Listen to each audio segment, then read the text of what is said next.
que vengo hace mucho tiempo sintiéndolo, imaginándomelo y creo que es uno de los mensajes más difíciles que me toca afrontar, transmitir, porque como todo el mundo sabe y todo el mundo espera que haga una vuelta al tenis. Ouais, la vie est parfois si terrible et Juan Martín del Potro l'a souvent montré et a souvent combattu face à ça. Malheureusement, il n'en peut plus, son genou lui fait trop mal, c'est trop dur, c'est peut-être la blessure qui l'a achevé, lui qui a de multiples reprises continué à se battre et continuera encore à se battre, j'espère, dans la vie. Il a montré une force de résilience que personne n'avait montré auparavant, cet amour du tennis, cet amour du jeu. Alors oui, Juan Martín del Potro a peut-être été un grand acteur du jeu et un témoin de son temps, mais Juan Martín del Potro, c'est Juan Martín del Potro. On ne peut pas décrire cet homme, cet humain avant tout, un homme au grand cœur, un tennisman au grand cœur. Juan Martín, tu vas me manquer, Juan Martín. Aujourd'hui, on va faire ses 5 meilleurs moments que, pour moi personnel, je trouve dans sa carrière. On en parle tout de suite.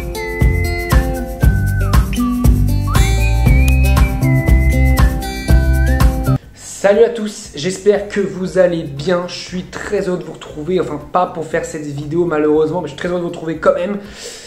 Une bombe qui est tombée sur le tennis, la bombe Juan Martín del Potro qui a dit en conférence de presse que Buenos Aires serait sans doute plus un adieu qu'un retour. Et c'est triste, c'est terrible. On sait que son genou, il a mal au genou depuis 2019. On l'a pu vu depuis juin 2019 au Queens quand il se blesse face à Denis Shapovalov. Rappelez-vous, ça date 2019, ça va bientôt faire 3 ans. On aurait aimé le revoir, on va le revoir puisqu'il jouera face à Buenos Aires a priori contre Delbonis. On l'espère en tout cas qu'il puisse jouer au moins ce match. Pourquoi pas aller encore plus loin, on ne sait jamais ce qu'il peut faire Juan Martín del Potro. Mais c'est terrible et j'ai décidé de lui rendre hommage plutôt que de lui faire un retour sur sa carrière globale, logique, on va dire un petit peu normale, de dire tout ce qu'il a fait. Je voulais, moi, pareil, mes 5 meilleurs moments qui m'ont marqué chez Juan Martín del Potro. Et il y en a parce que c'est un joueur qui, c'est un joueur qui apprécie, on va dire, de tous. Il n'y a pas vraiment d'anti del Potro, de pro del Potro. Del Potro est un joueur qui fait l'unanimité. Beaucoup de monde l'aime, quasiment tout le monde, parce qu'il donne cet amour et ce côté je reviens de blessure, je reviens encore et toujours. C'est ça moi qui m'a marqué chez Juan Martín del Potro. Alors en numéro 5, c'est cette US Open 2017 et notamment ces 2 matchs à la suite contre Dominic Thiem et contre Roger Federer. Contre Dominic Thiem, regardez les 2 premiers sets, c'est sans appel, 6-1, 6-2 pour Dominic Thiem. Del Potro qui est un petit peu malade, qui prend un médoc qui est vraiment pas bien, qui est au bord de la défaite évidemment. Derrière, sursaut d'orgueil, 6-1 dans le 3e, le 4e c'est plus compliqué, Dominic Thiem qui sert pour le match.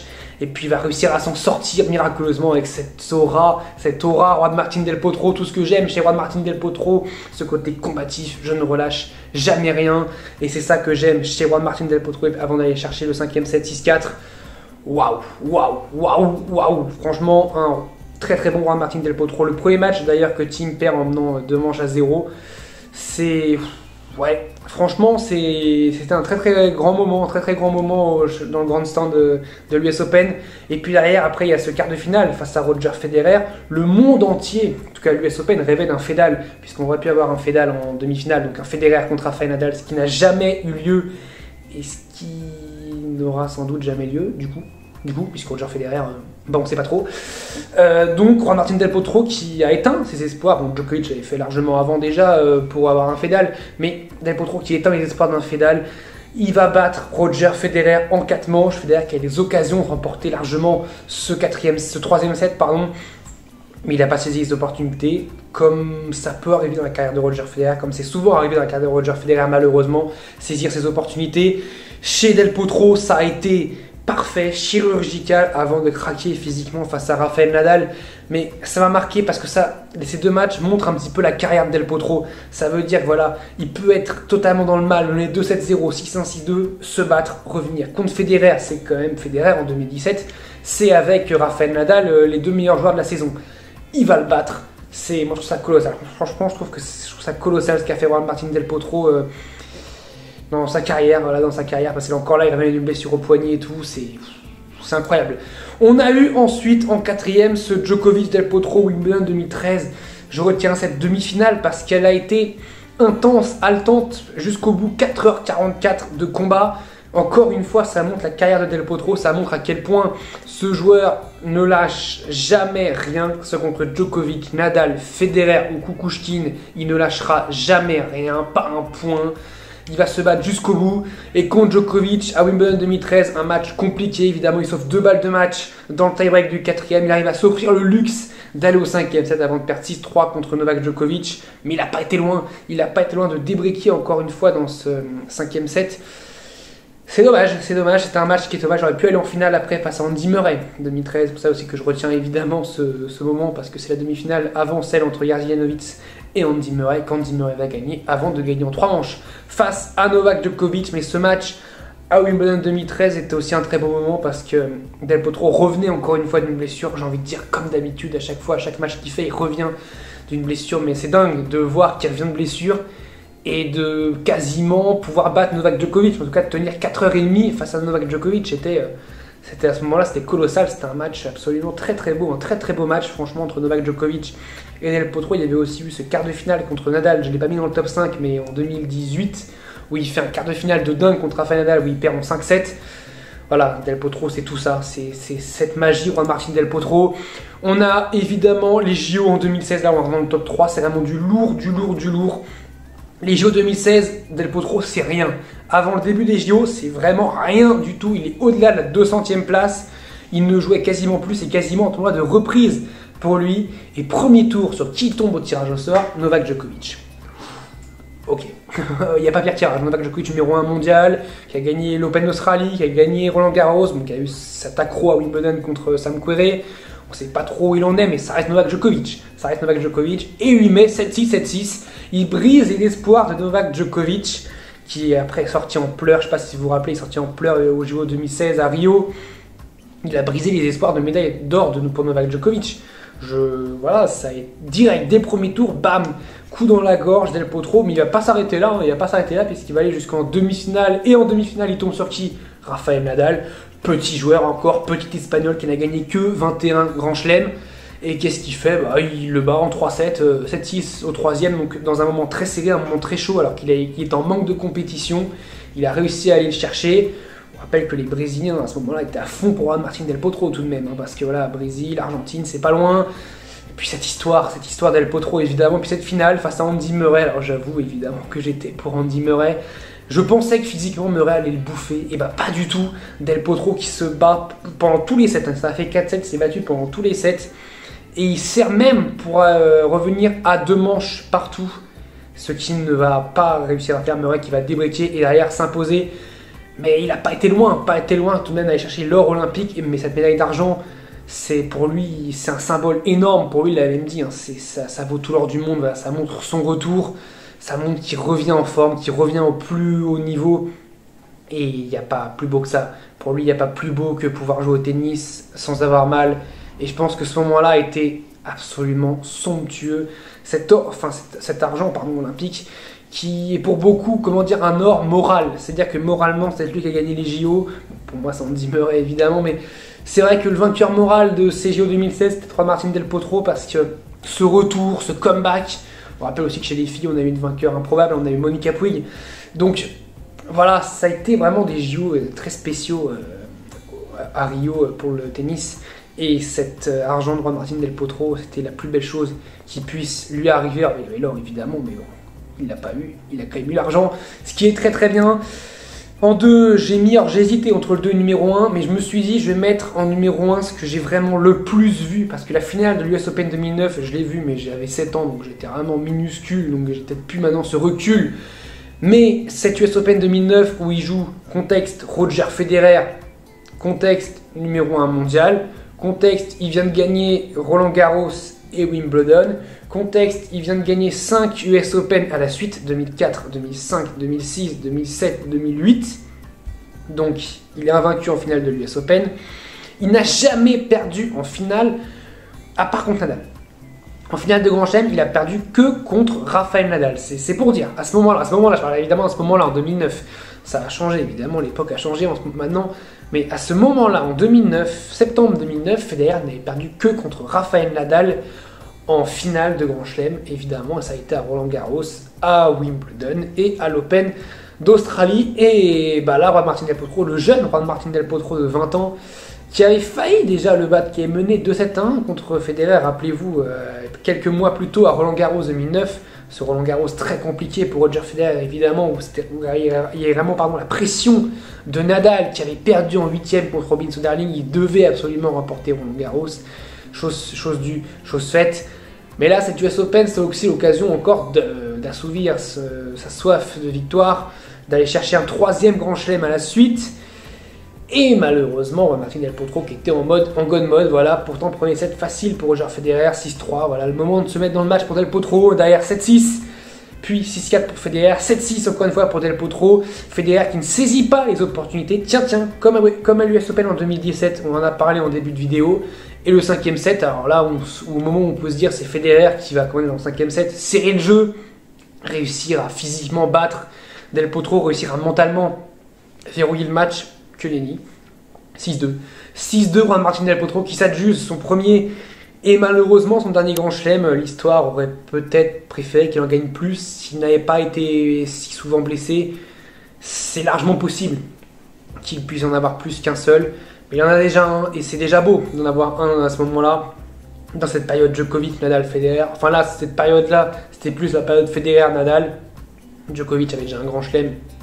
Mais c'est pas faire un joueur Djokovic de dire que c'est surtout la décennie 2010 à 2020 où il a, où il a bouffé tout le monde. Là, c'était plus Nadal et Federer qui évidemment bouffaient tout le monde.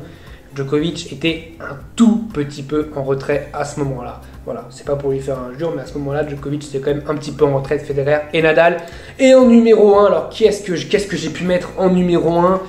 J'avais hésité justement avec l'US Open 2009 et bah j'ai mis la Coupe Davis 2016 parce que pour moi le parcours de la Coupe Davis 2016 c'est le parcours de la carrière de Juan Martín del Potro. En fait, ce qui s'est passé pendant cette Coupe Davis 2016 résume le parcours de Juan Martín del Potro. Del Potro qui a surtout joué en simple qu'à partir des demi-finales. Les demi-finales contre la Grande-Bretagne tenante du titre avec évidemment Andy Murray. Et en finale, ce sera contre la Croatie qui a battu la France, rappelez-vous, juste avant, avec l'imbroglio Gaël Monfils, avec l'histoire qui s'est blessé, je crois, en montant dans les escaliers ou en faisant du basket. En tout cas, il y avait cette embrouille entre Monfils et Noah. Et du coup, c'est pour ça que Monfils, après, a pu jouer en Coupe Davis sous Yannick Noah. Faut rappeler ça quand même, voilà, je tiens juste à le rappeler comme ça. Alors, on va parler de Del Potro, évidemment, qui joue en simple, en étant numéro 2, du coup, numéro 2 simple parce qu'il est plutôt mal classé. Il tombe face à Andy Murray, évidemment, Andy Murray en pleine possession de ses moyens, qui vise cette première place mondiale, même s'il a échoué à l'US Open, il n'a pas dans le quart de finale contre Nishikori, je ne reviendrai pas sur ce match, un match où Murray m'a totalement déçu. Bref, on est à Glasgow, on est en terre murrayenne, on est en terre d'Andy Murray. On est chez Andy Murray, on est en Écosse, on est chez lui, chez son frère aussi qui est là en double. Et Del Potro va sortir un match de mutant en 5-7 alors qu'Andy Murray mène 2-7-1. C'est pour dire, alors que Murray mène 2-7-1, il va s'en sortir un match de plus de 4 heures, encore une fois, encore un combat de dingue. Que va remporter Juan Martín del Potro, encore un de ces combats qu'il va remporter. Ça montre encore la résilience de Del Potro, ça montre sa force mentale, sa force physique, son cœur, l'amour de son pays. Je trouve ça beau, l'amour argentin. Il l'a eu. Donc derrière, il ne jouera pas le dimanche, le dernier match, puisqu'il aura une petite gêne physique, évidemment. Le combat face à Andy Murray a été fatal pour lui. Il aura joué le double, évidemment, parce qu'il savait, a priori, qu'il n'allait pas jouer le simple dimanche et voulait tuer les Britanniques avant, avant les matchs du dimanche. Il y avait 2-0 à ce moment-là, derrière les Britanniques qui avaient un droit à 2 partout. Et puis Delbonis, je crois qu'il va battre Dan Evans dans le 5e match décisif. À ce moment-là, c'est vraiment la vraie Coupe Davis. Home, away, extérieur, domicile, 5 matchs, 5-7, 4 simples, 1 double. La vraie Coupe Davis comme on aime. Les gradins en fusion, voilà, comme on aimait. Et puis ils arrivent en finale, du coup, contre la Croatie. La Croatie qui est à domicile, donc qui est chez elle. avec Marin Cilic, qui évidemment en 2016 est énorme, hein, qui est 4e mondial, 5e mondial, bref, il est dans le top 10 largement.